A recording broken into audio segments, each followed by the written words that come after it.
Espero que funcione bien. Hello.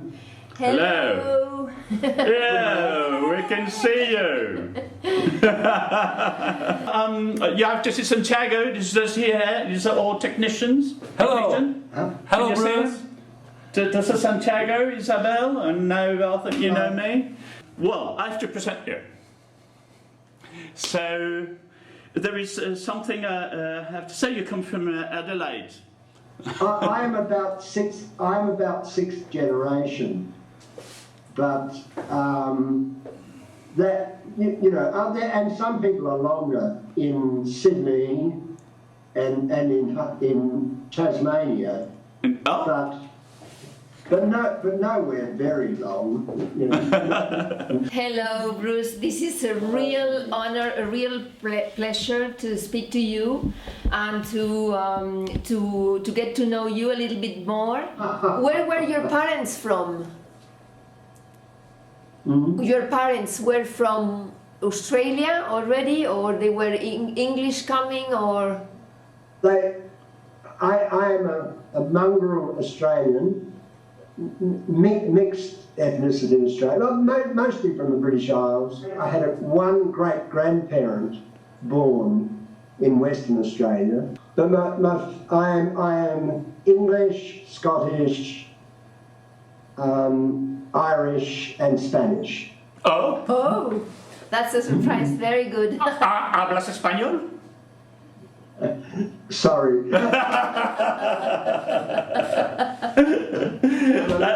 I'll try that. I'm a lazy member of the Anglosphere. I speak only English and Australian, mate. Cheers.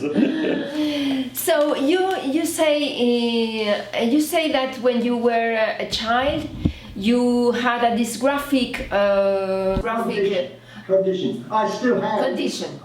You still have it, and I have learned to drive it.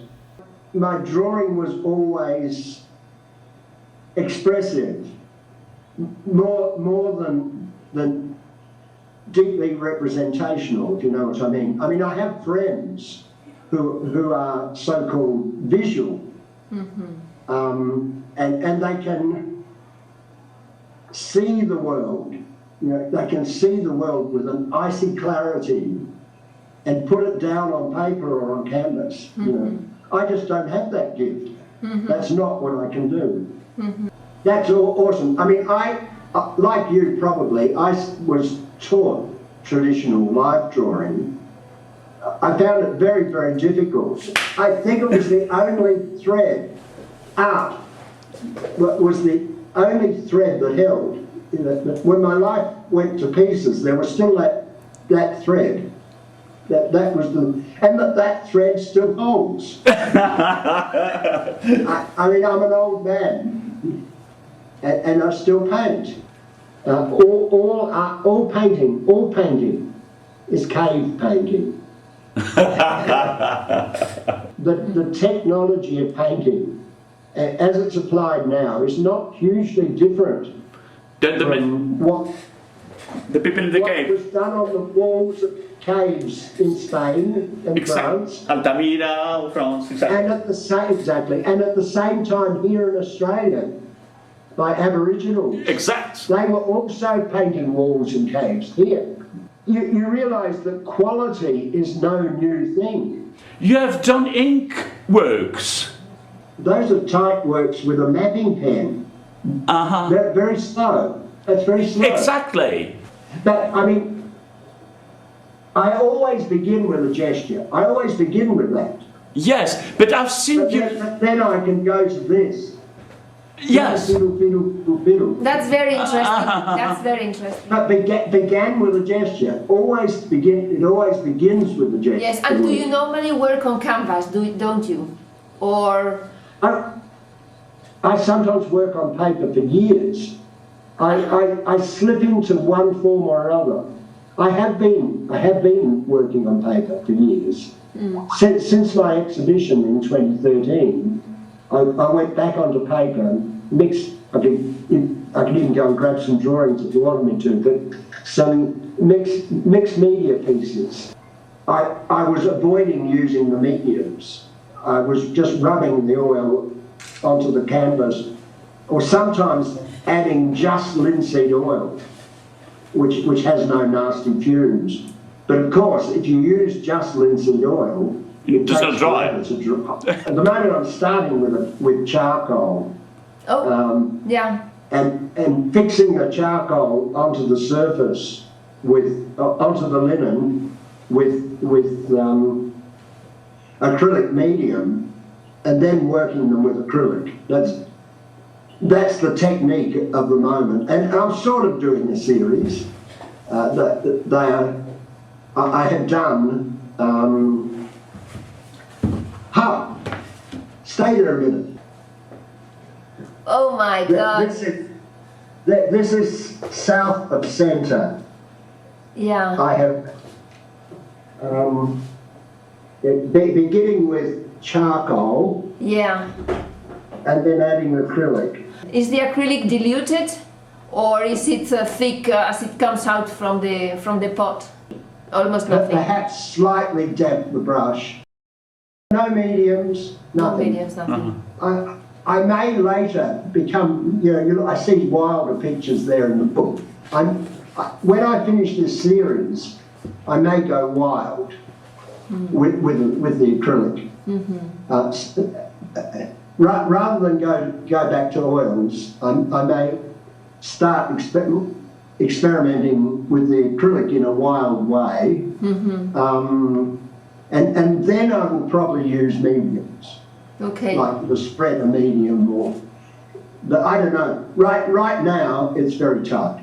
The use of the paint is, as you can see, the works are gestural, but the paint application is very tight. The painting you've shown us, there are two paintings really impressed me. One is Mind Block. Ah, yes. And the other one is Mind Movies. Yeah, and that painting, it's very mixed media, but and it developed after a long time of experimenting, and I was just so knocked out by it, so I was in awe of it. I felt like it was the painting I'd always wanted to paint. And for a while after that, I couldn't paint anything I really liked. I thought everything I did was inferior. And so I struggled for a long time, and mind block, I suppose. My mind moves. I hope was my mind moving again.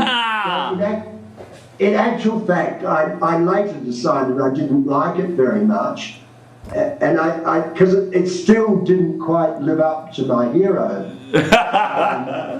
the wild and delicate. But now, I mean, I've brought it back out again many years later, and I see it with different eyes, and now I'm very proud of it. I think it's a good picture. My daughter who is a very intelligent woman of taste, wants Mind Block. She wants to own it, and I will give it to her, of course. But she lives in Adelaide, and I haven't got around to posting it to her or to sending it to her yet. But she wants it. I mean, and that's a good endorsement. She's a tough critic. What do you feel about the future? How do you see the future of painting? Paint, as have you, Santiago.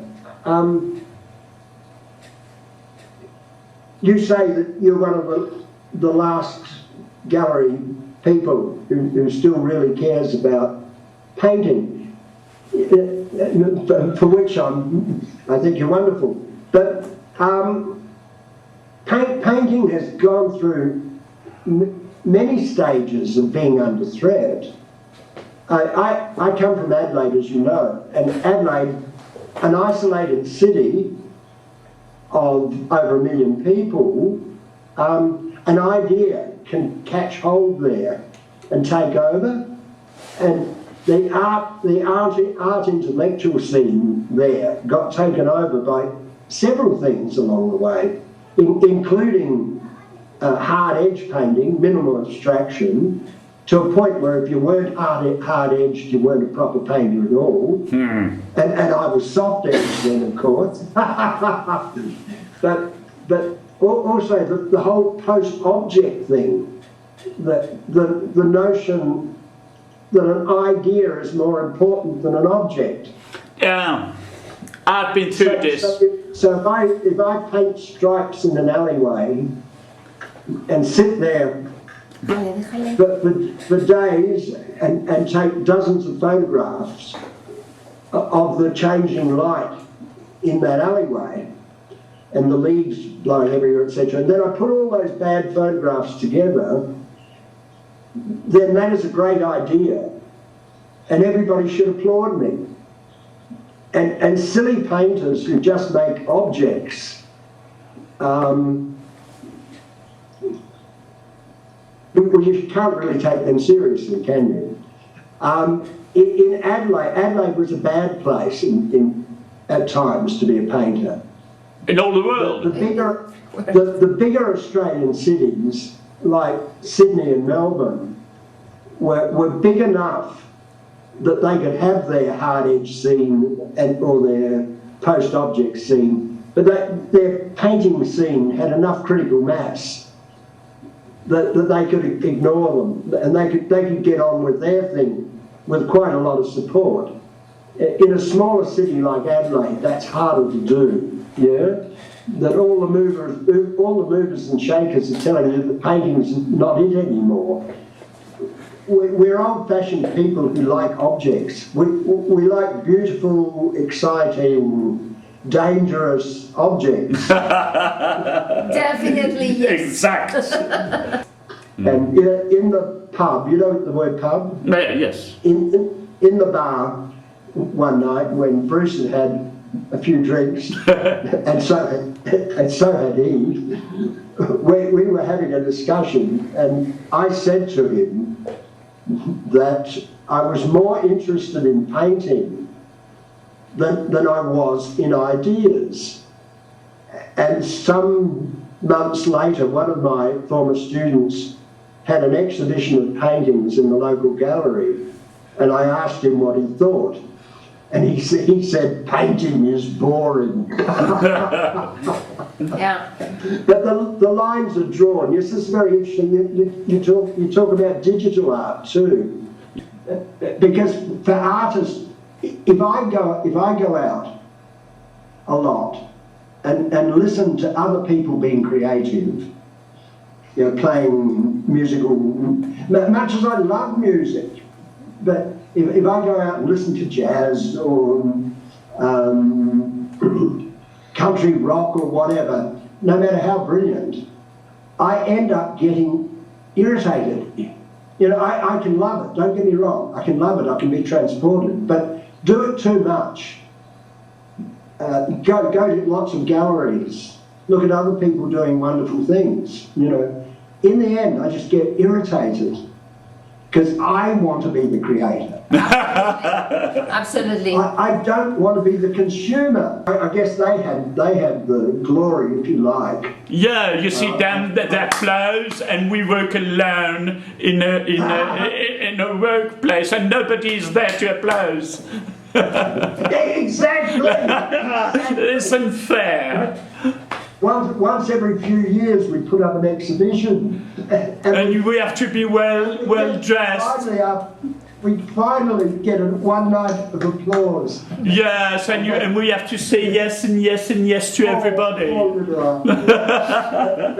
But what I'm saying is, look, all artists, jazz players, blues players, painters, poets, all artists are people who have to make, who have to create.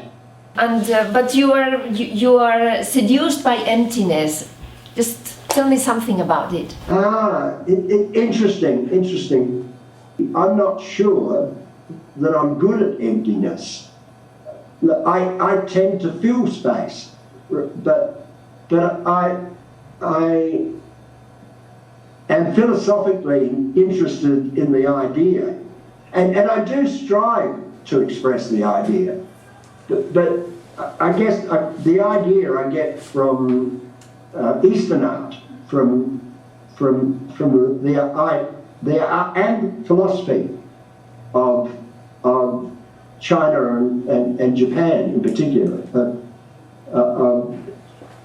What used to be called East Asia and probably still is from Europe. And Australians are starting to call it North Asia because that. But anyway, but Chinese Japanese culture, Taoism, Zen.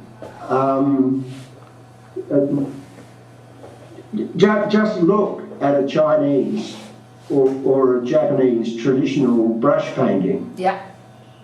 Much of it is empty. Yeah. But it's loaded emptiness. They feel that emptiness absolutely. You know, it might just be bamboos. Yeah. And space. Yeah. And I admire this, and I'm inspired by this. You speak about the Rig Veda. Yes. Is it a relationship with the Rig Veda and you travel to Thailand, yeah? Not in particular. I've had the hymns. I have a little book of the hymns of the Rig Veda, a beautiful translation of about 12 of the hymns, I think. Yes. That I've had. The hymn that really speaks to me is the hymn of creation.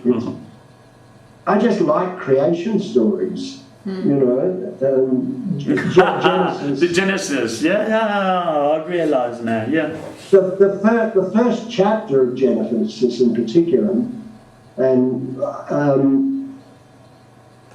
for me, the King James Bible, the old Bible in Old English, you know, neither non being. Oh no, that's the Rig Veda. In the beginning, God created the heaven and earth, and the earth was without space, and the world was without shape and void. Oh. And darkness was upon the face of the deep. And the Spirit of God rode upon the waters or something. Oh, darkness was upon the face of the deep. So, I've been attracted. It's funny, I mean, I rebelled against religion, but I was brought up in a very tough Protestant. Yes, I've seen you just say it. Against which I rebelled, but I've always, I've just quoted a bit of Genesis, and I could equally quote Rig Veda. It's the same deep resonance, you know, the archetypal. Exactly. Yo, how interesting! You're in Spain, and I'm in Southwest Victoria. That's it. And it's as if you're down the street. Something you said earlier about Australia being Anglo-Saxon, Australia is no more Anglo-Saxon. The hardest thing we've done in this continent is try to communicate and reconcile to the original inhabitants, to the Aborigines. Yes, we will be with you, but not the Aborigines. You know, we came and said, you know, we'll have this. Yeah. We pushed them out, and we never understood them, and we still don't. And that's the big scar in the Australian soul, I think.